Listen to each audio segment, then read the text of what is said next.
Pipes by Edgar Carrot. When I got to 7th grade, they had a psychologist come to school and put us through a bunch of adjustment tests. They showed me 20 different flashcards, one by one, and asked me what was wrong with the pictures. They all seemed fine to me, but he insisted and showed me the first picture again, the one with the kid in it. "What's wrong with this picture?" he asked in a tired voice. I told him the picture seemed fine. He got really mad and said, "Can't you see the boy in the picture doesn't have any ears?" The truth is that when I looked at the picture again, I did see that the kid had no ears, but the picture still seemed fine to me. The psychologist classed me as suffering from severe perceptual disorders and had me transferred to a carpentry school. When I got there, it turned out I was allergic to sawdust, so they transferred me to metalworking class. I was pretty good at it, but I didn't really enjoy it. To tell the truth, I didn't really enjoy anything in particular. When I finished school, I started working in a factory that made pipes. My boss was an engineer with a diploma from a top technical college. A brilliant guy. If you showed him a picture of a kid without ears or something like that, he figured it out in no time. After work, I'd stay on at the factory and make myself odd-shaped pipes. Winding ones that looked like curled-up snakes, and I'd roll marbles through them. I know it sounds like a dumb thing to do, and I didn't even enjoy it, but I went on doing it anyway. One night, I made a pipe that was really complicated, with lots of twists and turns in it, and when I rolled a marble in, it didn't come out at the other end. At first, I thought it was just stuck in the middle, but after I tried it with about 20 more marbles, I realized they were simply disappearing. I know that everything I say sounds kind of stupid. I mean, everyone knows that marbles don't just disappear, but when I saw the marbles go in at one end of the pipe and not come out at the other end, it didn't even strike me as strange. It seemed perfectly okay, actually. That was when I decided to make myself a bigger pipe in the same shape and to crawl into it until I disappeared. When the idea came to me, I was so happy that I started laughing out loud.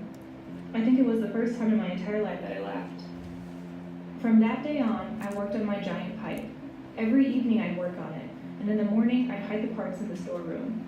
It took me 20 days to finish making it. On the last night, it took me 5 hours to assemble it, and it took up about half the shop floor.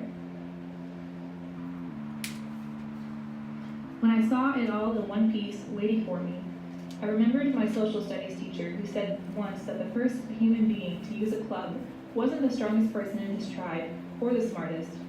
It's just that the others didn't need a club. Well, he did. He needed a club more than anyone to survive and to make up for being weak.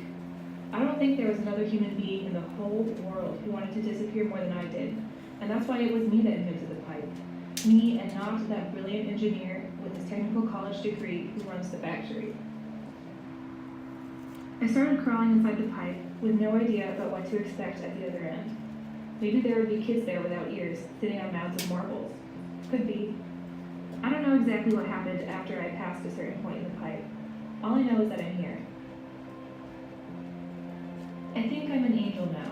I mean, I've got wings and this circle over my head, and there are hundreds more in here like me. When I got here, they were sitting around playing with the marbles I rolled through the pipe a few weeks earlier. I used to think that heaven is a place for people who've spent their whole life being good, but it isn't. God is too merciful and kind to make a decision like that.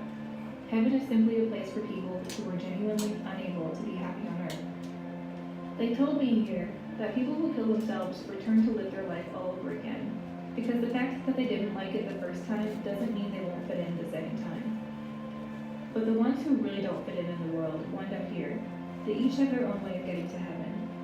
There are pilots who got here by performing a loop at one precise point in the Bermuda Triangle.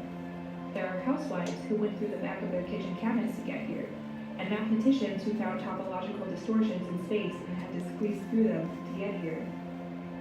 So if you're really unhappy down there, and if all kinds of people are telling you that you're suffering from severe perceptual disorders, look for your own way of getting here, and when you find it, could you please bring some cards, because we're getting pretty tired of marbles.